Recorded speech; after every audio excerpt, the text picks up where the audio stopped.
ഉത്തരാഖണ്ഡിലെ കത്ഗുഡ നിന്നുള്ള പുതിയ വീടിലേക്ക് എല്ലാവർക്കും സ്വാഗതം. അപ്പോൾ നമ്മൾ ഇവിടെ നിന്ന് ഒരു റെന്റ് സ്കൂട്ടർ എടുത്തിട്ട് നൈനിതാളിലേക്ക് പോവാണ്. നൈനിതാൾ നിങ്ങൾക്ക് എല്ലാവർക്കും അറിയാലോ, ഉത്തരാഖണ്ഡിലെ ഒരു ഫേമസ് ആയിട്ടുള്ള ഒരു ഹിൽ സ്റ്റേഷൻ ആണ്. അപ്പോൾ ഒരു റെന്റ് ബൈക്ക് എടുത്തിട്ടാണ് നമ്മൾ ഇത്തവണ പോകുന്നത്. ഒരു സുസുക്കി ആക്സസ് കിട്ടിയിട്ടുണ്ടോ നമുക്ക്. ഇതെങ്ങനെ എടുത്തതൊക്കെ ഞാൻ പറയാം. ഇവിടെ കത്ഗോഡാമിൽ ഒന്ന് ഇറങ്ങിയാൽ നിങ്ങൾക്ക് ഇഷ്ടമുള്ള റെന്റ് ബൈക്ക് കിട്ടും. ഇവിടുത്തെ ട്രെൻഡ് അതാണ്, റെന്റ് ബൈക്കാണ്. റെന്റ് ബൈക്ക് എടുത്തിട്ട് നൈനിതാൾ പോകുന്നതാണ് ഇവിടുത്തെ ട്രെൻഡ്. അപ്പോൾ ഞാൻ ഇവിടെ ഹോട്ടലിൽ പറഞ്ഞപ്പോഴേക്കും അവർ റെന്റ് ബൈക്ക് അറേഞ്ച് ചെയ്യാമെന്ന് പറഞ്ഞു. അങ്ങനെ രാവിലെ തന്നെ ഒരു പയ്യ നമുക്ക് ഒരു റെന്റ് ബൈക്ക് ഒരു ആക്സസ് കൊണ്ട് തന്നിട്ടുണ്ട്. അപ്പോൾ അതിന് നമ്മൾ പെട്രോൾ അടിച്ചാൽ മാത്രം ഈ പൈസ അവർ വന്നിട്ട് മേടിക്കത്തുള്ളൂ. പൈസ 650 രൂപയാണ്. അപ്പോൾ റെന്റ് ബൈക്ക് എടുക്കുന്നതിന് മുമ്പായിട്ട് അവർ ലൈസൻസ് വയ്ക്കും. ലൈസൻസിന് ഫോട്ടോ അവരെടുത്ത് വയ്ക്കും. പിന്നെ നമ്മൾ എന്തെങ്കിലും വണ്ടി ഡാമേജ് ആക്കിയാൽ അവർ പറയുന്ന പൈസ കൊടുക്കേണ്ടി വരും. വണ്ടി ഒന്നും ഡാമേജ് ആക്കാൻ പാടില്ല. പിന്നെ അവർ പ്രത്യേകം പറഞ്ഞു, നൈനിതാൾ പോവുകയാണെങ്കിൽ പാർക്കിംഗ് സ്ഥലത്ത് മാത്രമേ പാർക്ക് ചെയ്യാൻ പോകുള്ളൂ, അല്ലെങ്കിൽ ചെല്ലാൻ കിട്ടും, പണിയാവും. പാർക്കിംഗ് സ്ഥലമുണ്ട്, അവിടെ പാർക്ക് ചെയ്യാതെ പ്രത്യേകം പറഞ്ഞിട്ടുണ്ട്. ഇത് നല്ല പണി കിട്ടുന്ന ഏരിയ ആണെന്ന് പാർക്കിങ്ങിന്. അപ്പോൾ നൈനിതാൾ ഒരു ഹിൽ സ്റ്റേഷൻ കൊണ്ടല്ല, പാർക്കിംഗ് ലിമിറ്റേഷൻ ഒക്കെ ഉണ്ടാവും. അപ്പോൾ നമുക്ക് നേരെ ബൈക്ക് എടുത്ത് ഇവിടെ നിന്ന് 36 കിലോമീറ്റർ ഉണ്ട്. ഒരു 1.5 മണിക്കൂർ എടുക്കും. ഫുള്ള് വളവും തിരിവാണ്. ഞാൻ പറ്റാവുന്നൊക്കെ ഷൂട്ട് ചെയ്യാം. ഞാൻ ഒറ്റയ്ക്ക് മാത്രമല്ല ഉള്ളൂ, അതുകൊണ്ട് പറ്റാവുന്നൊക്കെ ഞാൻ ഷൂട്ട് ചെയ്ത് തരാം. അപ്പോൾ പുതിയ വീഡിയോയിലേക്ക് എല്ലാവർക്കും സ്വാഗതം. നമ്മൾ ഈ റോഡ് നേരെ പോയാൽ മതി, നൈനിതാൾ എത്തും. അപ്പോൾ നമുക്ക് നേരെ വെച്ച് പിടിക്കാം. രാവിലെ നല്ല വണ്ടിത്തിരക്കാണ് ഇവിടുത്തെ. നൈനിതാൾ പോകാൻ വേണ്ടിയിട്ട് ഇഷ്ടം പോലെ ടൂറിസ്റ്റുകളുണ്ട്. അപ്പോൾ നമുക്ക് വണ്ടി എടുത്ത് നേരെ പോവാം. അവർ നമുക്ക് ഹെൽമെറ്റ് ഒക്കെ തരും. നമ്മൾ ഹെൽമെറ്റ് നമ്മൾ കൊണ്ടുവരേണ്ട ആവശ്യമൊന്നുമില്ല. ഹെൽമെറ്റ് തരും. പിന്നെ എക്സ്ട്രാ ഒരു ഹെൽമെറ്റും കൂടെ തരും ആരും കൂടെ ഉണ്ടെങ്കിൽ. അപ്പോൾ എക്സ്ട്രാ ഹെൽമെറ്റ് ഇതിനകത്ത് വെച്ചിട്ടുണ്ട്, അതിൻ്റെ ആവശ്യമൊന്നുമില്ല നമുക്ക്. അപ്പോൾ നമ്മൾ ഇവിടുന്ന് നൈനിതാളിലേക്ക് 32 കിലോമീറ്റർ ഉണ്ട്. കണ്ടോ, ഞാൻ പറഞ്ഞില്ല റാണിക്കേത്ത് എന്നാണ് ആ ട്രെയിനിൻ്റെ പേരാണ്ടോ, റാണിക്കേത്ത്. റാണിക്കേത്ത് എന്നാണ് ഇവിടുത്തെ ഒരു സ്ഥലമാണ്, ഒരു ഹിൽ സ്റ്റേഷനാണ്. അത് 82 കിലോമീറ്റർ ഉണ്ട്. റാണിക്കേത്ത് ഇവിടെ നിന്നും പോകണം കുറേ. അപ്പോൾ നൈനിതാൾ 32 കിലോമീറ്റർ, ഒരു 1.5 മണിക്കൂർ എടുക്കും. നമ്മളിപ്പോൾ 1500 അടി എബോവ് സീ ലെവലാണ്. നൈനിതാളുള്ള 6560 എബോവ് സീ ലെവലാണ്. അപ്പോൾ നമ്മൾ അത്രയും ഇപ്പോൾ കയറി ഈ സ്കൂട്ടർ പറ്റി. ഇത് കയറുന്നാണ് പറഞ്ഞത്. പവറുള്ളതെന്ന് പറഞ്ഞത് നല്ല പവറുണ്ട്, നല്ല സെറ്റ് കണ്ടീഷനായിട്ടുള്ള സ്കൂട്ടറാണ് കേട്ടോ. എങ്കും ഒരു ഡാമേജോ അങ്ങനെയൊന്നുമില്ല. നല്ല എല്ലാം വർക്കിംഗ് ആണ് സംഭവങ്ങളൊക്കെ. നല്ല അടിപൊളി സാധനമാണ് കേട്ടോ സുസുക്കിയുടെ ആക്സസ്. ഇവിടെ നിന്ന് നേരെ കുറേ പോകാൻ കേട്ടോ. പിത്തോട്ട്ഘട്ട് എന്ന് പറഞ്ഞ സ്ഥലമുണ്ട്. അവിടേക്ക് ഇവിടെ നിന്ന് 210 കിലോമീറ്റർ ഇനിയുണ്ട്. അപ്പോൾ താഴോട്ടുള്ള വഴി കാണാം, അത് ഭീംതൽ എന്ന സ്ഥലത്തേക്ക് പോകുന്ന വഴിയാണ്. അപ്പോൾ നമുക്കിവിടെ മലനിരകളൊക്കെ കാണാം. ഈ നൈനിതാൾ ശരിക്കും സ്ഥിതി ചെയ്യുന്നത് ഹിമാലയത്തിൻ്റെ ഔട്ടർ ഭാഗത്തായിട്ടാണ്. കുമൗൺ ഫുട് ഹിൽസ് എന്നാണ് ഇതിനെ പറയുന്നത്. അപ്പോൾ നമുക്ക് മലകളൊക്കെ കാണാം, പക്ഷേ അത്ര വിസിബിലിറ്റി ഇല്ല. ഇങ്ങനെ മഞ്ഞ് പോലെയൊക്കെ നിൽക്കുകയാണ്. തണുപ്പൊന്നുമില്ല കേട്ടോ, നല്ല ചൂടാണ്. തണുപ്പുള്ള സമയമൊക്കെ കഴിഞ്ഞല്ലേ, ഇപ്പോൾ ചൂടിന് സമയമല്ലേ. ഇവിടെ രാവിലെ 5:30 ആയപ്പോൾ ഇവിടെ നേരം എടുത്തു. മിക്കവാറും നേരെ കിട്ടുന്ന 7:00 ആയിരിക്കും. അത്രയും നേരം പകലുണ്ട്. നമ്മളിങ്ങോട്ട് കയറി വന്നപ്പോഴേക്കും നല്ല പച്ചപ്പ് കണ്ടു തുടങ്ങി. ഫുള്ള് അപ്പുറത്തും ഇപ്പുറത്തും വനമാണ് കേട്ടോ, വനമേഖലയാണ്. നല്ല പച്ചപ്പ് കണ്ടു തുടങ്ങിയിട്ടോ. വണ്ടികളൊക്കെ കുറഞ്ഞു തുടങ്ങി. ആ ഭീംതൽ തന്നെ ആ റൂട്ടിലേക്ക് കുറേ വണ്ടികളൊക്കെ പോയി. ഇങ്ങോട്ടേ വണ്ടികൾ കുറവാണ്. ഇന്ന് മൺഡേ ആയതുകൊണ്ട് എങ്ങനെയാണെന്ന് അറിയത്തില്ല തിരക്കൊക്കെ.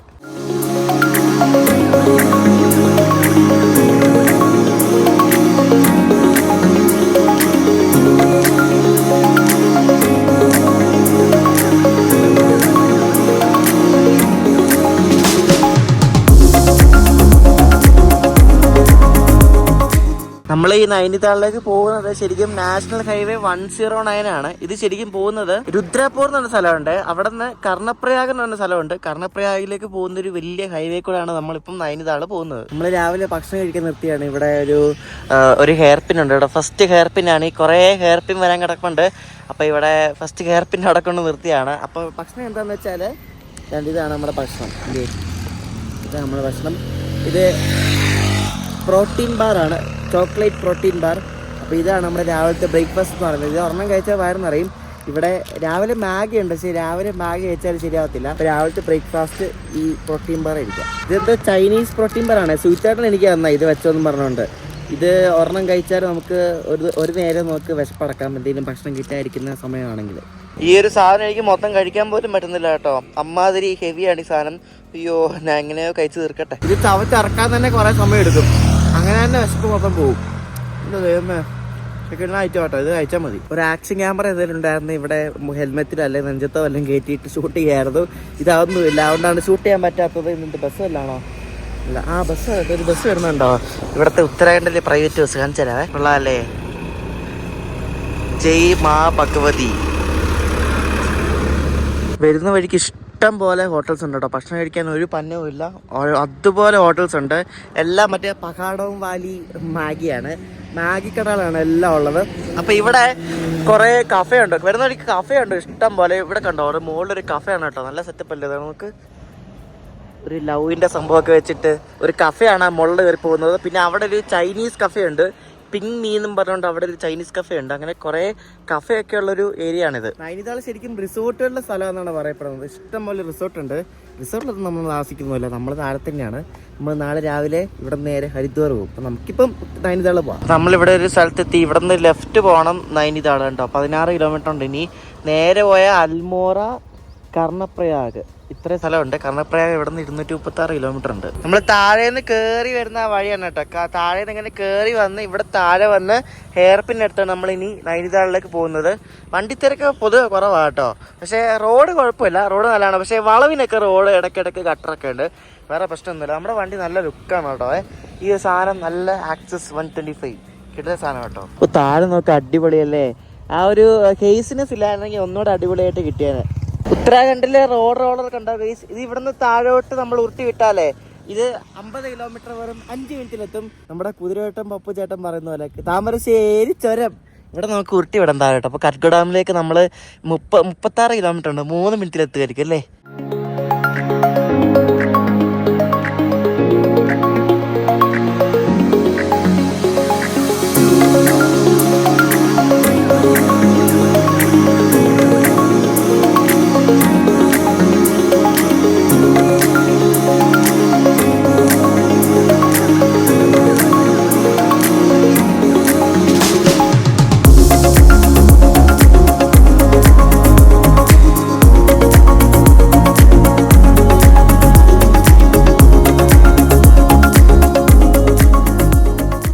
അപ്പോൾ ഇവിടെ ഒരു റോഡ് കണ്ടോ, ഇത് നൈനിതാൾ ബൈപ്പാസ് എന്നാണ് എഴുതി വെച്ചിരിക്കുന്നത്. ഇത് വേറെ അങ്ങോട്ട് പോകുന്ന വഴിയാണ്. നമ്മൾ നേരെ അങ്ങോട്ട് വേണം നൈനിതാൾ പോകാൻ. ഇതിലേ പോകാന്നൊക്കെ എഴുതി വെച്ചിട്ടുണ്ട് കേട്ടോ. ഇതിലേ പോകുകയാണെങ്കിൽ 15 കിലോമീറ്റർ, ഇങ്ങനെ പോകുകയാണെങ്കിൽ 8 കിലോമീറ്റർ. നമ്മൾ പോകുന്ന വഴിക്കായിട്ട് ഇവിടെ റൈറ്റ് സൈഡിലായിട്ട് ഇത് ഉണ്ടാവും, Aryabhata research institute of observation science. ഇത് എനിക്കൊന്ന് ഭയങ്കര ഫേമസ് ആണെന്ന് തോന്നുന്നു. ഒരു ഒബ്സർവേറ്ററി ഒക്കെ ഉണ്ട്, പക്ഷെ അത് പ്രൊഹിബിറ്റഡ് ഏരിയ ആണോ എഴുതി വെച്ചിട്ടുണ്ടോ. പ്രൊഹിബിറ്റഡ് ഏരിയ ആണോ ഒക്കെ അങ്ങോട്ട് പോകാൻ പറ്റത്തില്ല. Aryabhatta research institute of observation science, government of ഇന്ത്യയുടെയാണ്. നമ്മൾ നേരത്തെ ഒരു ഒബ്സർവേറ്ററി ഉണ്ടെന്ന് പറഞ്ഞില്ലേ, അതാണ് ഞാൻ കാണുന്നത് കേട്ടോ, മലയുടെ മുകളിലായിട്ട്. കൊള്ളാല്ലേ. അങ്ങനെ ഫൈനലി നമ്മൾ നൈനിതാൾ എത്തിയിരിക്കുകയാണ്. സരോവർ നഗരി നൈനിതാൾ മേ ആപ്കാ ഹാർദിക് സ്വാഗത് കെ. അപ്പോൾ രാജ്ഭവൻ, പിന്നെ ഹൈക്കോർട്ട്, ഞാൻ പറഞ്ഞില്ലേ ജുഡീഷ്യൽ ക്യാപിറ്റൽ എന്ന് പറഞ്ഞില്ല, അപ്പോൾ രാജ്ഭവനും ഹൈക്കോർട്ടും ഒക്കെ ഇവിടെ നൈനിതാളിലാണ്. അങ്ങനെ നൈനിതാൾ എത്തി. ഇവിടെ നല്ല തിരക്കാണ്, ചെറിയ റോഡ് ആണ്, കയറ്റവർക്കൊക്കെ അല്ലേ. നമ്മളങ്ങനെ നൈനിതാളിലെത്തി. നൈനിതാളിൽ എത്തുമ്പോൾ തന്നെ ഒരു കിട്ടിലും കാഴ്ച ഉണ്ട്. ഇത് കണ്ടോ, കാണിച്ചു തരാം. നമ്മുടെ സ്കൂട്ടർ ഇവിടെ പാർക്ക് ചെയ്ത് കഴിഞ്ഞിട്ട് ഈ ഒരു കാഴ്ച നിങ്ങളെ കാണിച്ചു തരാം. ഇത് കണ്ടോ, ഇതാണ് നൈനിതാൾ. നോക്കി എന്നെ ഭംഗിയാന്ന് നോക്കി. നമ്മളേതാ സ്വിറ്റ്സർലൻഡിൽ പോകുന്നവരുണ്ട്. സത്യം പറയാമല്ലോ, സ്വിറ്റ്സർലൻഡിലൊക്കെ ഇതേപോലത്തെ കുറേ സ്ഥലങ്ങളൊക്കെ ഇല്ല, അതേപോലെ തന്നെ ഉണ്ടല്ലേ, പക്ക എന്ത് ഭംഗിയാന്ന് നോക്കി. ഇതാണ് നൈനിതാൾ ലേക്ക് എന്ന് പറയുന്നത്. ആ ലേക്കിൽ ബോട്ടിങ് ചെയ്യുന്നുണ്ട്. ബോട്ടിംഗ് ആണ് ഇവിടുത്തെ മെയിൻ എന്ന് പറയുന്നത്. നൈനിതാൾ ലേക്കിലെ ബോട്ടിങ് കണ്ടോ, അടിപൊളി അല്ലേ. താഴെ നിന്ന് പയ്യ പറഞ്ഞില്ലേ പാർക്ക് ചെയ്യാൻ പാടുന്നുണ്ട്. ഉത്തരാഖണ്ഡ് പോലീസിന്റെ മറ്റേ ടോ ചെയ്തോണ്ട് സാധനം കണ്ടോ, വണ്ടിയൊക്കെ എവിടെയെങ്കിലും കൊണ്ടിട്ടാ എടുത്തോണ്ട് പോകും. പിന്നെ ചോദിക്കാമെന്ന് വരരുത്. നല്ല രസമാണ് കേട്ടോ, ഫോട്ടോ എടുത്ത് നമ്മളെ മടുക്കും. നല്ല കാഴ്ചയാണ്. ഇവിടെ താഴെ കുറേ മീനുണ്ട് കണ്ടോ, ഇഷ്ടം പോലെ വലിയ വലിയ മീൻ. നോക്കി എന്തോരോ നോക്ക്, അടിപൊളി. ഇതാണ് നൈനിതാൾ കണ്ടോ, സൂപ്പർ. അന്ന് INB ട്രിപ്പ് വന്നെങ്കിലും ഉത്തരാഖണ്ഡിൽ വന്നെങ്കിലും നൈനിതാളിൽ വന്നില്ലായിരുന്നു. ശരിക്കും അടിപൊളിയാണ് കേട്ടോ. നമ്മൾ നൈനിതാൾ സിറ്റിയിലേക്ക് കയറി വരുമ്പോൾ തന്നെ ഇതാണ് കാണുന്നത്. കയറി അവിടെ നിന്ന് റോഡ് ഇങ്ങനെ വരും. റോഡ് വരുമ്പോൾ തന്നെ നേരെ കാണുന്ന ഈ ഒരു ലേക്കാണ്. ഇത് കാണുമ്പോൾ തന്നെ നൈനിതാളിലെ ഒരു ഫസ്റ്റ് ഇംപ്രഷൻ ഭയങ്കര അടിപൊളിയാണ്. ഈ സ്ഥലത്തിന് ശരിക്കും നൈനിതാളിന് പേര് വരാൻ കാര്യം ഒരു ചെറിയൊരു ചരിത്രമുണ്ട്. അതായത് സതി ഉണ്ടല്ലോ, അതായത് ശിവന്റെ ആദ്യത്തെ ഭാര്യയാണ് സതി എന്ന് പറയുന്നത്. അപ്പോൾ ഈ സതീനെ മഹാവിഷ്ണു വധിക്കുകയുണ്ടായി. മഹാവിഷ്ണുവിന്റെ സുദർശന ചക്രം എടുത്തിട്ടാണ് സതീനെ വധിച്ചത്. സതിയുടെ ഒരു ബോഡി 52 ഭാഗങ്ങളായിട്ട് പല പല സ്ഥലത്ത് വീണെന്നാണ് പറയപ്പെടുന്നത്. അപ്പൊ ഈ സതിയുടെ ഓരോ ഭാഗങ്ങൾ വീണെടുത്തും ഓരോരോ സേക്രഡ് ആയിട്ടുള്ള സൈറ്റ്സ് ഉണ്ടായിട്ടുണ്ട്. അതിൽ സതിയുടെ വലത്തേക്കാണ്, അതായത് സതിയുടെ റൈറ്റായി വീണ സ്ഥലമാണ് നമ്മൾ എനിക്കിത് നൈനിതാൾ എന്ന് പറയുന്നത്. അപ്പൊ ഈ കാണുന്ന ലേക്കിന് ആ ഒരു കണ്ണിന്റെ ഒരു ഷേപ്പ് ഉണ്ടെന്നാണ് പറയപ്പെടുന്നത്. അതുകൊണ്ടാണ് ഈ ഒരു സ്ഥലത്തിന് നൈനിതാളിന് പേര് വരാൻ കാര്യം. അപ്പൊ ഇവിടെ ഒരു അമ്പലമുണ്ട്, നൈനാദേവി ക്ഷേത്രം എന്നാണ് പറയപ്പെടുന്നത്. അത് ഇവിടുത്തെ ഒരു ഫേമസ് ആയിട്ടുള്ള ഒരു പിൽഗ്രിമേജ് സൈറ്റും കൂടാണ് നൈനിതാളിലെ. അപ്പോൾ അവിടെ എല്ലാവരും വന്ന് പ്രാർത്ഥിക്കുകയൊക്കെ ചെയ്യും ഇവിടെ വരുന്നവരൊക്കെ. നല്ല രസമായിട്ട് ഇതിങ്ങനെ ഇവിടെ വന്ന് കണ്ടുകൊണ്ടിരിക്കാൻ വേണ്ടിയിട്ട്. ചുമ്മാ എത്ര നേരം വേണ്ടി നിൽക്കുക, നല്ല രസമാണ്. ഫോട്ടോ എടുത്തെടുത്ത് മടുക്കും. മാൾ റോഡ് ഉണ്ടല്ലോ, അതായത് നമ്മുടെ ഇന്ത്യയിലെ എല്ലാ ഹിൽ സ്റ്റേഷൻസിലും മാൾ റോഡ് എന്ന സ്ഥലമുണ്ട്, അതായത് ഷോപ്പിംഗ് സ്ഥലമാണ്. അപ്പോൾ ഈ മാൾ റോഡ് വരുന്നത് ആ ഭാഗത്തായിട്ടാണ്. നമുക്ക് അങ്ങോട്ടേക്ക് പോകാം. അതിന് മുമ്പ് ഇവിടെ ഒരു സൂ ഉണ്ട്. ആ സൂ 10 മണിക്ക് തുറക്കും. നമുക്ക് ആ സൂ ഒന്ന് പോയി കണ്ടുവരാം. അപ്പോൾ നമുക്ക് ആ സൂവിലേക്ക് പോകാം. ഇവിടെ നിന്ന് ഒരു 1.8 കിലോമീറ്റർ ഉണ്ട് സൂവിലേക്ക്. ഈ മാൾ റോഡ് വഴി ആ മുകളിൽ ആ ഭാഗത്തോടെ വേണം പോവാം. അപ്പോൾ നമ്മൾ സൂവിൽ വന്നിരിക്കുകയാണ്. അതായത് നോർത്ത് ഇന്ത്യയിൽ തന്നെ ഹൈ ആൾട്ടിറ്റ്യൂഡ് ഉള്ളൊരു ഏക സൂ ആണ് ഈ ഒരു GB പന്ത് ഹൈ ആൾട്ടിറ്റ്യൂഡ് സൂ എന്ന് പറയുന്നത്. അപ്പോൾ സ്കൂട്ടർ അവിടെ നമ്മൾ പാർക്ക് ചെയ്തു. 20 രൂപയാണ് പാർക്കിംഗ് ഫീസ്. അപ്പോൾ നമുക്ക് മുകളിലേക്ക് പോകാം, നടന്നു പോകണം ഇനി ഇവിടെ നിന്ന് അങ്ങോട്ട്. നമ്മൾ കുറേ കയറ്റം കയറി വരണം കേട്ടോ, നല്ല കയറ്റമാണ് എൻ്റെ പൊന്നേ. കയറ്റം കയറി മുകളിൽ വരുമ്പോഴാണ് സുഖമുള്ളത്. അപ്പോൾ ഇതിനകത്ത് കയറണമെങ്കിൽ നമുക്ക് ടിക്കറ്റ് എടുക്കണം. നൈനിതാൾ സൂ എന്ന് പറഞ്ഞ് GB പന്ത് ഹൈ ആൾട്ടിറ്റ്യൂഡ് നൈനിതാൾ സൂ കയറണമെങ്കിൽ 100 രൂപ കൊടുക്കണം. അതാണ് എൻട്രി ഫീസ്. ഗോവിന്ദ് ബല്ലഭ് പന്ത് എന്നാണ് GB പന്തിൻ്റെ ഫുൾ ഫോം കേട്ടോ. ഇത് രാവിലെ 10 മണി മുതൽ വൈകിട്ട് 4:30 വരെയാണ് കേട്ടോ ഈ ഷോ ഓപ്പൺ ആയിട്ടുള്ള. കയറി വരുമ്പോഴത്തേനോട് നേച്ചർ ഇൻ്റർപ്രിട്ടേഷൻ സെൻറ്റർ എന്ന് പറഞ്ഞൊരു സംഭവമുണ്ട്. കയറി നോക്കാൻ എന്താണെന്ന്. ഇതിനകത്ത് കാര്യമായിട്ടൊന്നുമില്ല കേട്ടോ. ഇത് ഒറിജിൻ ഓഫ് എർത്ത് എന്ന് പറഞ്ഞാൽ എർത്ത് എങ്ങനെ ഉണ്ടായെന്നൊക്കെ പറഞ്ഞ് ഓരോ ഇങ്ങനെ സംഭവം ചെയ്ത് വെച്ചിരിക്കും. ലൈഫ് ഓൺ എർത്ത്, പിന്നെ ഹ്യൂമൻ എവല്യൂഷൻ, അങ്ങനെ പലതും ബേസിക് ആയിട്ടുള്ള കാര്യങ്ങളൊക്കെ ഇവിടെ എഴുതി വെച്ചിട്ടുണ്ടോ. ക്ലൈമറ്റ് റിസ്ക്, ഗ്ലോബൽ വാർമിംഗ്, അങ്ങനെ ക്ലൈമറ്റ് ചേഞ്ചിനെ പറ്റിയൊക്കെ. പിന്നെ ഇവിടെ വരുമ്പോൾ കുറേ കിളികളൊക്കെയാണ് നമുക്ക് കാണാൻ സാധിക്കുന്നത്. ഇതെന്താ സിൽവർ ഫിജൈൻറ്റോ ആ സംഭവം നിൽക്കുന്നുണ്ടോ, ഇതാണ് സിൽവർ ഫിജൈൻറ്റ്. ഗോൾഡൻ വീസൻ്റ് എന്ന് പറഞ്ഞ സംഭവം കണ്ടോ, എന്തൊക്കെ ഭംഗിയുള്ള കിളികളല്ലേ. ഓ ടൈഗർ ബംഗാൾ ടൈഗറിൻ്റെ ഇവിടെ ബംഗാൾ ടൈഗർ എഴുതി വെച്ചിട്ടുണ്ട്. കണ്ടോ അതിൻ്റെ മുകളിലാണ്, നോക്കാം പാ. ആ ദേവമാണ് നമ്മുടെ ബംഗാൾ ടൈഗർ കണ്ടോ. അതിങ്ങനെ അങ്ങോട്ടും ഇങ്ങോട്ടൊക്കെ ഇങ്ങനെ നടക്കും. രാവിലെ കഴിക്കാൻ കിട്ടിയില്ലെന്ന് ഡൗട്ടുണ്ട്. ഇവിടെ ഫുള്ള് ഗ്രില്ലായിട്ടേ മര്യാദ കാണാൻ പറ്റത്തില്ല. Full grille, 2 ഗ്രില്ലുണ്ട്. ബംഗാൾ ടൈഗറിനെ പറ്റിയുള്ള ഫാസ്റ്റ് ഫാക്ട്സ് കണ്ടോ. ഇതിന് വെയിറ്റ് കണ്ടോ, 150 മുതൽ 258 കിലോ വരെ വരുമെന്ന് പോലെ. ത്രട്ടൻ്റെ കാറ്റഗറിയിലാണ് ഇതാണ്ട് ഈ സാധനം ഇപ്പോഴും കേട്ടോ. ഈ ബംഗാൾ ടൈഗറിനെ കാണാൻ പറ്റുന്നത് Indian sub continent, Bangladesh, Nepal, Bhutan, Myanmar സ്ഥലങ്ങളിലാണ്. ത്രട്ടൻ്റെ കാറ്റഗറിയിലാണ് കേട്ടോ ഇപ്പോഴും ഈ ബംഗാൾ ടൈഗർ ഉള്ളത്. അപ്പോൾ അടുത്ത് നമ്മൾ കാണാൻ വന്നിരിക്കുന്നത് ലെപ്പേർഡാണ്. ലെപ്പേർഡ് എവിടെ, ഇതിനകത്ത് ഇവിടെ കേട്ടോ. ലെപ്പേർഡിനെ ആടാനാണോ ഊഞ്ഞാലൊക്കെ വെച്ചേക്കുന്നത്? അതേ ലെപ്പേർഡ് 2 കേട്ടോ. 2 കൂടെ എന്തോ കുൽസിത പ്രവൃത്തി ചെയ്യുക എന്തോന്ന് കണ്ടിട്ട് അറിയത്തില്ല എന്താ പരിപാടി. ഇത് 2 കേട്ടോ. ആണും പെണ്ണും കഴിക്കും മിക്കവാറും. അതാണ് ലെപ്പേർഡ് ഇരിക്കുന്നത്. എന്ത് ജീവിതമല്ലേ അവരുടെ 2 പേരുടെയും ഈ ഒരു വലിയൊരു കേജിനകത്ത്. ഭയങ്കര അല്ലേ. നമ്മളിനി കരടി കാണാൻ വന്നിരിക്കുന്നത്. കരടി ഇവിടെ കരടി ഉണ്ടെന്ന് എഴുതി വെച്ചിട്ടുണ്ട്. അവിടെ എല്ലായിടത്തും നല്ല കയറ്റം കേട്ടോ, നല്ല കയറ്റമുള്ള സ്ഥലമല്ല. ദേ കരടി, അത് കണ്ട് അങ്ങോട്ടും ഇങ്ങോട്ടും ഇങ്ങനെ നടക്കും കേട്ടോ. കരടി നല്ല വലിയ സൈസുള്ള കരടിയാണേ. അത് കണ്ടാത്തതിൻ്റെ പേടിയോ. ഇതിങ്ങനെ താഴോട്ട് ഇങ്ങനെ ചാടി വരത്തില്ലേ, എന്നാണത് ആലോചിക്കുന്നത്. ഇതിൻ്റെ പേര് ഹിമാലയൻ ബ്ലാക്ക് ബിയർ എന്നാണ് കേട്ടോ. ഇത് കണ്ടോ, ഹിമാലയൻ കുരൽ എന്ന് ആട് പോലത്തെ സംഭവം ഉണ്ടോ. അപ്പം അങ്ങോട്ട് കുറേ കാണാനൊക്കെ ഉണ്ട്, കുറേ മൃഗങ്ങളൊക്കെ ഉണ്ട്. പക്ഷെ നമ്മുടെ സമയപരിമിതി കാരണം നമ്മൾ നേരെ തിരിച്ചു പോവാണ്. നമുക്കിനി ഒരുപാട് സ്ഥലങ്ങൾ കാണാനുണ്ട്. വൈകിട്ട് ഇവിടെ കറ്റ്ഗോഡാമിൽ എത്തണം. എന്നിട്ട് വീഡിയോ ഇട്ടിട്ട് കിടന്നുറങ്ങി രാവിലെ എണീറ്റ് പോകണം. അതുകൊണ്ട് നമ്മൾ തിരിച്ചു പോവാണ് ഗൈസ്. നമ്മൾ ഇവിടുന്ന് സൂവിന് നേരെ താഴോട്ടിറങ്ങി അടുത്ത എവിടെയായിരുന്നു, അടുത്ത ആ മാളിലൂടെ ഭാഗത്തേക്ക് പോകാം. ഇവിടെ സൂവിൻ്റെ മുകളിൽ നമുക്ക് ആ നൈനിതാൾ സിറ്റിയുടെ നല്ലൊരു വ്യൂ കിട്ടും കണ്ടോ. പക്ക അടിപൊളിയല്ലേ, നല്ല ഭംഗിയുണ്ട് കേട്ടോ കാണാൻ. നമ്മളപ്പോൾ മാൾ റോഡ് കാണാൻ വേണ്ടി ഇവിടെ കുറേ വണ്ടി ഇട്ടിട്ടുണ്ട്. അപ്പോൾ നമ്മുടെ വണ്ടി അതിന് കയറ്റി വെച്ചു. പ്രശ്നമൊന്നും ഇല്ലായിരിക്കും തോന്നുന്നു, കാരണം കുറേ വണ്ടി ഇട്ടിട്ടുണ്ടല്ലോ.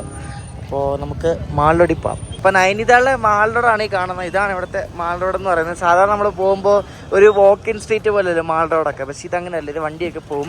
ഇവിടുത്തെ മാൾ റോഡ് ഇങ്ങനെയാണ്, ഫുള്ള് ഹോട്ടലൊക്കെയാണ് കേട്ടോ. ആ മനോഹരമായിട്ടുള്ള നൈനിതാൾ ലേക്കിന് തൊട്ടടുത്താണ് ഈ ഒരു മാൾ റോഡ് എന്ന് പറയുന്നത്. ഇത് നമ്മൾ സാധാരണ മാളിലൂടെ പോകുന്ന അത്ര ഫീലൊന്നുമില്ല കേട്ടോ.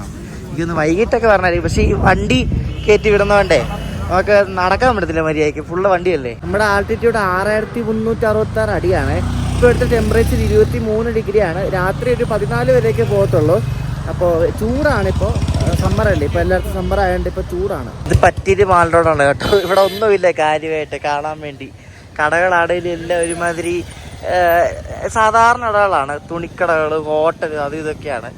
മാളിലോടൊന്ന് പേരേ ഉള്ളൂ. നിങ്ങൾക്കറിയാം, ബ്രിട്ടീഷുകാർ ഭരിച്ചുകൊണ്ടിരുന്നപ്പോൾ യുണൈറ്റഡ് പ്രൊവിൻസസ് എന്നൊരു പ്രൊവിൻസ് ഉണ്ടായിരുന്നു. അതിൻ്റെ സമ്മർ ക്യാപിറ്റലായിരുന്നു ഈ ഉത്തരാഖണ്ഡിലെ നൈനിതാൾ എന്ന് പറയുന്നത്. ഉത്തരാഖണ്ഡിൻ്റെ ക്യാപിറ്റലായ ഡെറാഡൂണിലേക്ക് ഇവിടെ നിന്ന് 276 കിലോമീറ്റർ ഉണ്ട്. ഇവിടുത്തെ ഒഫീഷ്യൽ ലാംഗ്വേജ്, നൈനിതാളിലെ ഒഫീഷ്യൽ ലാംഗ്വേജ് ഹിന്ദിയാണ്. പക്ഷേ ഇവിടുത്തെ റീജിയണലായിട്ട് ലോക്കൽ ഭാഷ എന്ന് പറയുന്നത് കുമോണി ഭാഷയാണ്. ഇവിടുത്തെ ലോക്കൽ ആൾക്കാരെ സംസാരിക്കുന്ന ഭാഷ അതാണ്. ഏതോ മച്ചാൻ്റെ കടയെന്ന് തോന്നുന്നു കേട്ടോ, മച്ചാൻ റെസ്റ്റോറൻറ്റ്. നൈനിതാൾ സ്റ്റേഡിയം കണ്ടോ? എന്താ ഭംഗിയല്ലേ നമുക്ക്. ആ സ്റ്റേഡിയത്തിൽ ക്രിക്കറ്റ് കളിക്കുന്നുണ്ട്. അപ്പം അതിന്റെ ബാക്കിലായിട്ട് മലയൊക്കെ കണ്ടോ, അടിപൊളിയല്ലേ. ഇതിൽ നേരെ പോയാൽ മറ്റേ മാ നൈനാദേവി ടെമ്പിളാണ്. ഇവിടുത്തെ ഫേമസ് ആയിട്ടുള്ള ടെമ്പിളാണ് നൈനാദേവി ക്ഷേത്രം. അപ്പോൾ ലേക്കിൻ്റെ തൊട്ടടുത്ത് തന്നെയാണ്. ഇപ്പോൾ ലേക്കിൽ ബോട്ടുകളുടെ എണ്ണമൊക്കെ കൂടിക്കൂടി വരുന്നുണ്ട്. രാവിലെ ടൂറിസ്റ്റുകളൊക്കെ വരുന്നേ ഉള്ളൂ. അപ്പോൾ ഇവിടെ നിന്നാണ് ബോട്ടുകളൊക്കെ പോകുന്നത്. ഇത് കണ്ടോ, ഇവിടെ താഴെ ഇറങ്ങിയാൽ നമുക്ക് ബോട്ട് കിട്ടും. സാധാരണ നമ്മുടെ വഞ്ചിയില്ല, അതേപോലത്തെ വഞ്ചിയാണ് കേട്ടോ. ഇവിടെ ഇരിക്കാനുള്ള സെറ്റപ്പ് എല്ലാം ഉണ്ട്. നല്ല കാറ്റുണ്ട് ഇവിടെ. നല്ല പ്രൊഫഷണൽ ക്രിക്കറ്റ് മാച്ചായിട്ട് 2 അമ്പയർമാരും പിച്ചും എല്ലാം ഉണ്ട്. അടിപൊളി. ആ കാണുന്ന ഇവിടുത്തെ ഒരു മോസ്ക് ആണ്. ആ മോസ്ക് കാണാനും നല്ലൊരു ഭംഗിയാണ് കേട്ടോ. ഒരു അടിപൊളി ആർക്കിടെക്ചർ അല്ലേ. അപ്പൊ ഇതാണ് ശ്രീ മാ നൈനാദേവി മന്ദിർ കണ്ടോ. ഇവിടാണ് ഈ നൈനിതാളിലെ മെയിൻ ആയിട്ടുള്ളൊരു അമ്പലമാണ് ഈ കാണുന്നത്. അപ്പോൾ ഇതിനകത്ത് മുന്നിൽ തന്നെ വെച്ചിട്ടുണ്ട് കൃപയ മര്യാദിത് എവം ശാലീൻ വസ്ത്രം മെഹി മന്ദിർ മേം പ്രവേശ് കരേ. ഞാൻ മര്യാദയുള്ള വസ്ത്രമല്ല ഇട്ടേക്കുന്നത്, നിക്കറാണ്. നിക്കറിട്ട് കയറിയാൽ അവരെത്തിനും പറയുന്നുള്ള കയറത്തില്ല. എന്തായാലും നമ്മുടെ ഇവിടത്തൊക്കെ നിക്കറൊക്കെ മര്യാദ ഇല്ലാത്ത വസ്ത്രമായിപ്പോയി. ആ കാണുന്ന അവിടെയാണ് അമ്പലം കേട്ടോ. ആ ഒരു ഭാഗത്താണ് മാ നൈനാദേവി മന്ദിർ വരുന്നത്. ഈ നൈനിതാൾ സിറ്റിന് മാറി വേറെ കുറെ വ്യൂ പോയിന്റ് ഒക്കെ ഉണ്ട്. ടിഫിൻ സ്റ്റോപ്പ്, ലവേഴ്സ് നെസ്റ്റ് എന്നൊക്കെ പറഞ്ഞാൽ കുറെ വ്യൂ പോയിന്റ്സ് ഒക്കെ ഉണ്ട് കേട്ടോ. അതൊക്കെ ഇവിടെ നിന്ന് ഒരു 10-12 കിലോമീറ്റർ മാറിയല്ല, ഇങ്ങനെ മാറി കുറെ സ്ഥലങ്ങളിൽ ലേക്കൊക്കെ ഉണ്ട്. ഇതുണ്ട് വേ ടു റോപ്പ് വേ. ഇവിടെ കണ്ടിട്ട് റോപ്പ് വേ ഉണ്ടെന്ന് തോന്നുന്നു. പക്ഷെ റോപ്പ് വേയുടെ ഒന്നും കാണുന്നില്ലല്ലോ അവിടെ. ആർക്കറിയാം എന്താ സംഭവം. അവിടെ എന്തോ ഒരു പാർക്കോ അങ്ങനെ എന്തോ ഉണ്ടോ കേട്ടോ. ഇങ്ങനെ നൈനിതാളിലെ ഒരു ചെറിയ വിസിറ്റ് ഒക്കെ ആയിട്ട് നമ്മളെ തിരിച്ച് ഇനി താഴോട്ട് പോകണം കട്ട്കോ ഡാമിലേക്ക്. അപ്പോൾ ബൈക്ക് സേഫ് ആട്ടോ, ബൈക്ക് കുഴപ്പമൊന്നുമില്ല. അപ്പോൾ നമുക്കിത് താഴേക്ക് പോകാം. അപ്പോൾ ടാറ്റ ബൈ നൈനിതാൾ. ഈ കാണുന്ന ഇവിടുത്തെ നൈനിതാൾ ബസ് സ്റ്റാൻഡ് ആണ്. അപ്പോൾ ഇവിടുത്തെ ഈ ഉത്തരാഖണ്ഡ് RTCയുടെ കുറേ ബസ്സുകളുണ്ട്. ഇതേപോലെ വെള്ള ബസ്സാണ്. അപ്പോൾ ഈ ഹൽദ്വാനി ഉണ്ട് താഴെ. കട്ട്കോ ഡാം കഴിഞ്ഞാണ് ഹൽദ്വാനി വരുന്നത്. അതാണ് മെയിൻ ടൗണ്. ഹൽദ്വാനിന്ന് നൈനിതാളിലേക്ക് എപ്പോഴും ബസ് കാണും. അപ്പോൾ നിങ്ങൾക്ക് ബസ്സിനും വരാൻ പറ്റും. താഴെ കട്ട്കോ ഡാം നിന്നാലും ഹൽദ്വാനി വരുന്ന ബസ്സിന് ഒരു നൈനിതാൾ ഇറങ്ങിയാൽ മതി. അപ്പോൾ ഇവിടെ നിന്ന് കട്ട്കോ ഡാം പോകണമെങ്കിൽ ഹൽദ്വാനി ബസ്സിൽ കയറിയാൽ മതി. അപ്പോൾ ഇഷ്ടംപോലെ ബസ് കിട്ടും. ബസ്സൊക്കെ ഇഷ്ടംപോലെ ഉണ്ട്, അതുകൊണ്ട് കുഴപ്പമൊന്നുമില്ല. നമ്മൾ നേരത്തെ പോകാൻ നേരത്തും അതുകൊണ്ട് ഇവിടെ ഒരു സ്ഥലം കണ്ട് ഹനുമാൻഗഡി എന്ന് പറഞ്ഞേ എന്തോ ഹനുമാൻ അമ്പലം തോന്നുന്നു. അപ്പോൾ ഹനുമാൻഗഡി ഒന്ന് പോയിട്ട് ഇവിടെ നിന്ന് 2 കിലോമീറ്ററേ ഉള്ളൂ. നേരെ പോയാൽ പൈതൽ മാർഗ്, അങ്ങോട്ട് പോയാൽ മോട്ടോർ മാർഗ്. നേരെ പോയാൽ നടന്നു പോകുന്ന വഴിയാണ്, ഇങ്ങോട്ട് ബൈക്കും കൊണ്ട് പോകുന്ന വഴി. ഇപ്പം പോയി നോക്കാം എന്താ സംഭവം എന്ന്. കാര്യമായിട്ടൊന്നും ഇല്ലെന്ന് കുറേ ആൾക്കാരുണ്ട്. ഇവിടെ ഒരു ഹനുമാൻ മന്ദിർ ഉണ്ട് കണ്ടോ. അതാണ് ഇവിടെ എല്ലാവരും വരുന്നത്. ഫേമസ് ആണെന്ന് തോന്നുന്നു ഇവിടുത്തെ. അത് തിരിച്ചു പോകാം, ഒന്നുമില്ല കാര്യമായിട്ട്. പോകുന്ന വഴിക്ക് ഇടയ്ക്ക് നിർത്തിയതാണ്. നല്ല വണ്ടിയാണ്, എനിക്ക് ഒത്തിരി ഇഷ്ടപ്പെട്ട വണ്ടി. എൻ്റെ ഉള്ളത് സാധാരണ മറ്റേ ഗ്രാസിയ ഉണ്ടല്ലോ ഹോണ്ടയുടെ, അതാണ് എൻ്റെ ഉള്ളത്. ഇതും കൊള്ളാം. ഇത് സുസുക്കിയുടെ വണ്ടിയാണ്. നല്ല കട്ടി ബോഡി ആട്ടോ. സുസുക്കി ആക്സസ് നൈസ് വണ്ടി. ഈ ഒരു ഭാഗത്തൂടൊക്കെ നമ്മൾ വണ്ടി എടുക്കുമ്പോഴേ നമ്മളെ കേരള തമിഴ്നാട് അതിർത്തിയൊക്കെ പോകത്തില്ലേ, നമ്മുടെ മറ്റേ കുമളി ആ ഭാഗമൊക്കെ നമ്മൾ പോകുമ്പോൾ അതേ പക്ക അതേപോലെ തന്നെയാണ്, ഒരു വ്യത്യാസമൊന്നുമില്ല. ഇപ്പം നല്ല പച്ചപ്പായി വരുന്നതാണ് കേട്ടോ. നല്ല ഭംഗിയുണ്ട് കാണാൻ. മഴയും കൂടെ ഉണ്ട്, അടിപൊളിയായിരിക്കും. ഈ വണ്ടിയിൽ എനിക്ക് അടിപൊളിയായിട്ട് തോന്നിയ കാര്യം എന്ന് പറയുമ്പോൾ ഒന്ന് അതുകൊണ്ട് ഇതൊരു ആംബിയൻ ലൈറ്റിംഗ് സംഭവമാണ്. ഇത് നമ്മൾ വണ്ടി ഓടുമ്പോൾ ഈ ബ്ലൂ മാറി പല കളറൊക്കെ വരും. പിന്നെ ഇവിടെ ഒരു USB ചാർജിങ് പോയിന്റ് ഉണ്ട്. അതായത് നമ്മൾ മൊബൈലിൽ ചാർജ് ഇല്ലെങ്കിൽ ഇവിടെ കുത്തിയിട്ടാണ്ട് മൊബൈൽ ഇതിനകത്ത് വെക്കാം. അങ്ങനത്തെ ഒരു സംഭവമാണ്. പക്ഷേ മൊബൈൽ കുത്തി വെച്ചിട്ട് അങ്ങ് പോകരുത്, അതാണൊരു മെയിൻ കൺസേൺ എന്ന് പറയുന്നത്. നമ്മളങ്ങനെ തിരിച്ച് കട്ട്കോ ഡാം റെയിൽവേ സ്റ്റേഷനിൽ വന്നിരിക്കുകയാണ്. കട്ട്കോ ഡാം റെയിൽവേ സ്റ്റേഷൻ നിങ്ങളെ പകൽ കാണിച്ചില്ലല്ലോ. അപ്പോൾ ഇതാണ് ആ ഒരു ബ്യൂട്ടിഫുൾ ആയിട്ടുള്ള സ്റ്റേഷൻ. നമുക്ക് അകത്തേക്ക് പോകാം. നമുക്കപ്പോൾ കയറി വരുമ്പോൾ തന്നെ ന്യൂഡൽഹി കട്ട്കോ ഡാം ശതാബ്ദിയാണ് കിടക്കുന്നത്. ഇപ്പോൾ ഇത് ഇവിടെ നിന്ന് കട്ട്കോ ഡാമിന് ന്യൂഡൽഹിയിലേക്ക് പോകും 3:20. എന്നിട്ട് രാത്രി 9 മണിയാകുമ്പോഴേക്കും ഡൽഹി എത്തും. ഈ സെയിം വണ്ടി രാവിലെ 6:20 ഡൽഹിയിൽ നിന്ന് എടുത്തിട്ട് ഉച്ചയ്ക്ക് മുമ്പ് 11:45 ഇവിടെ കട്ട്കോ ഡാം എത്തും. അങ്ങനെയാണ് ഇതിൻ്റെ ടൈമിങ് വരുന്നത്. അപ്പോൾ നിങ്ങൾക്ക് നൈനിതാൾ വരണമെങ്കിൽ ഡൽഹി ഇറങ്ങിയാൽ ഈ ഒരു ശതാബ്ദിക്ക് വന്നാലെങ്കിൽ വേഗം ഇവിടെ കട്ട്കോ ഡാം നടക്കാൻ വേണ്ടി നൈനിതാൾ പോകാൻ പറ്റും. റെയിൽവേ സ്റ്റേഷൻ നമ്മൾ ദൂരെ നോക്കുമ്പോൾ കണ്ട ട്രെയിനൊക്കെ ഈ മലയുടെ താഴെ നിൽക്കുന്ന കണ്ട നല്ല സ്ഥലം കാണാൻ. ഇവിടെ നിന്നാണ് റാണിക്കൽ എക്സ്പ്രസ് തുടങ്ങുന്നത്. റാണിക്കൽ എക്സ്പ്രസ് രാത്രിയിലാണ് ഇവിടെ വിടുന്നത്. വേറെ പല വണ്ടികളും ഇവിടെ നിന്നുണ്ട്. ലക്നൌവിലേക്ക് അങ്ങനെ കുറേ സ്ഥലത്തേക്ക് ഇവിടെ നിന്ന് വണ്ടികളുണ്ട്. അപ്പോൾ ഇവിടെ FOBയുടെ മുകളിൽ കയറിയതാണ് ഇങ്ങനെ ഒരു വ്യൂ കിട്ടും. നല്ല ഭംഗിയാണ് കേട്ടോ ഈ വ്യൂ എന്ന് പറയുന്നത്. ട്രെയിൻ ഇങ്ങനെ കിടക്കുന്നതും പുറകിൽ ആ ഒരു ശിവാലിക് മലനിരകൾ എന്നാണ് പറയുന്നത്. ആ ശിവാലിക് മലനിരകളുടെ താഴെ ഇങ്ങനെ ട്രെയിൻ കിടക്കുന്ന സൂപ്പർ. ഇനി നിങ്ങളെ ഞാൻ കാണിക്കാൻ പോകുന്നത് ഇവിടുത്തെ ജനശതാബ്ദി എക്സ്പ്രസ് ആണ്. ഇവിടെ നിന്ന് ഞാൻ നാളെ രാവിലെ 5:25 ഇവിടെ നിന്ന് ഹരിദ്വാർക്ക് പോകും. അത് ഇവിടെ നിന്ന് നൈനി ഡൂൺ ജനശതാബ്ദിയാണ് ജനശതാബ്ദിയുടെ പേര്. അതായത് കട്ട്കോ ഡാം നിന്ന് ഡെറാഡൂൺ വരെ. അപ്പോൾ ആ ഒരു ജനശതാബ്ദിയാണ് ഈ കിടക്കുന്നത് കണ്ട. ഇതാണ് ഇവിടുത്തെ ജനശതാബ്ദി. നമ്മുടെ ജൻശരാബ്ദിയൊക്കെ പോലെ തന്നെ ICF ജൻശരാബ്ദിയാണ്. പക്ഷെ ഇത് പക്ക ICF ആണ്. ജൻശരാബ്ദിയുടെ ഒറ്റ കോച്ച് പോലും ഇല്ല നോക്കിയേ. അപ്പോൾ നമ്മുടെ കോച്ച് D1 കേട്ടോ. D1 എവിടെ നോക്കട്ടെ, ഇപ്പോഴേ നോക്കി വയ്ക്കാം. അപ്പം നമ്മുടെ കോച്ച് കൊള്ളാമല്ലോ. ഈ ഒരു ലിവറിക്ക് മഹാമാന ലിവറി എന്നാണ് പറയുന്നത്. അതായത് പണ്ട് ഇതേപോലത്തെ ഈ ഉത്കൃഷ്ട പരിപാടി ഇതുപോലെ തന്നെ പണ്ടത്തെ കോച്ചുകളൊക്കെ എടുത്തിട്ട് റീമോഡിഫൈ ചെയ്ത ഒരു ലിവറിയാണ് മഹാമാന ലിവറി. അപ്പോൾ നാളെ നമ്മൾ സഞ്ചരിക്കാൻ പോകുന്നതുകൊണ്ട് ഈ ഒരു കോച്ചിലാട്ടോ, മഹാമാന ലിവറിയുള്ള കോച്ച്. ഈ ജനശതാബ്ദിയുടെ പേര് വെറും ജനശതാബ്ദി എന്നല്ല കേട്ടോ, നൈനി ദൂൻ ജനശതാബ്ദി എക്സ്പ്രസ് എന്നാണ്. അതായത് നൈനിതാൾ ഇവിടെ അടുത്തില്ല, അപ്പോൾ നൈനിതാളിനെ ദൂൺ, ഡെറാഡൂണിനെയാണ് ദൂൺ എന്ന് പറയുന്നത്. അപ്പോൾ നൈനി ഡൂൺ ജനശതാബ്ദി എക്സ്പ്രസ്, അതിലാണ് നമ്മൾ നാളെ സഞ്ചരിക്കാൻ പോകുന്നത്. അപ്പോൾ അതിൻ്റെ വീട് അടുത്ത ദിവസം വരുന്നതാണ്. എനിക്ക് തോന്നുന്നു ഏറ്റവും ദാരിദ്ര്യം പിടിച്ചൊരു റെയിൽവേ സോണാണെന്ന് തോന്നി നോർത്ത് ഈസ്റ്റേൺ റെയിൽവേ ഉണ്ടാവും. എല്ലാ വണ്ടിയും പഴയ കോച്ചാണ്, ഇതും എല്ലാം പഴയ കോച്ചാണ് കേട്ടോ. എന്തൊരവസ്ഥയല്ലേ. അപ്പോൾ നമ്മൾ നൈനിതാൽ റെൻ്റ് ബൈക്ക് എടുത്ത് പോയി കറങ്ങുന്ന വീഡിയോ ഒക്കെ ഇഷ്ടപ്പെടുന്ന വിശ്വസിക്കുന്നു. ചെറിയ വീഡിയോ ആയിരുന്നു. അപ്പോൾ 600 രൂപയാണ് ആ ബൈക്കിനായത്. ഹോട്ടലുകാരോട് പറഞ്ഞാൽ അവരൊന്ന് സെറ്റാക്കി തരും. നമ്മുടെ ഡ്രൈവിംഗ് ലൈസൻസ് കൊടുത്ത് വെക്കേണ്ട ആവശ്യമില്ല, ചില ഡ്രൈവിംഗ് ലൈസൻസ് മേടിച്ച് വെക്കും. ഇത് അവർ ഫോട്ടോ എടുത്തിട്ട് പോയതേ ഉള്ളൂ. പെട്രോൾ അടിക്കണം, വേറെ ഒന്നും ചെയ്യണ്ട. അപ്പൊ നൈനിതാളിലെ കാഴ്ചകളൊക്കെ എല്ലാവർക്കും ഇഷ്ടപ്പെട്ടെന്ന് ശ്രദ്ധിക്കുന്നു. അപ്പൊ അടുത്ത വീഡിയോ നമ്മൾ രാവിലെ ഇവിടുന്ന് 5:30 പുറപ്പെടുകയാണ് കത്കുടംന്ന് ഹരിദ്വാറിലേക്ക്. നൈനി ഡൂൺ ജനശതാബ്ദി എക്സ്പ്രസ് നിങ്ങൾ കണ്ടല്ലോ ആ വണ്ടി. ആ വണ്ടിക്ക് നമ്മൾ ഇവിടുന്ന് ഹരിദ്വാർ പോകാണ്. ഹരിദ്വാർ രാവിലെ 11 മണിക്ക് എത്തും. ഇത്ര സമയം എടുക്കും. അപ്പോൾ ആ വണ്ടിയിലെ കാഴ്ചകളായിട്ട് അടുത്ത ദിവസം വരാം. ഈ വീഡിയോ ഇഷ്ടപ്പെട്ടെങ്കിൽ അഭിപ്രായം പറയാം. അടുത്ത ദിവസം കിടിലം വീഡിയോ ആയിട്ടാണ്. അപ്പോഴേക്കും ബൈ.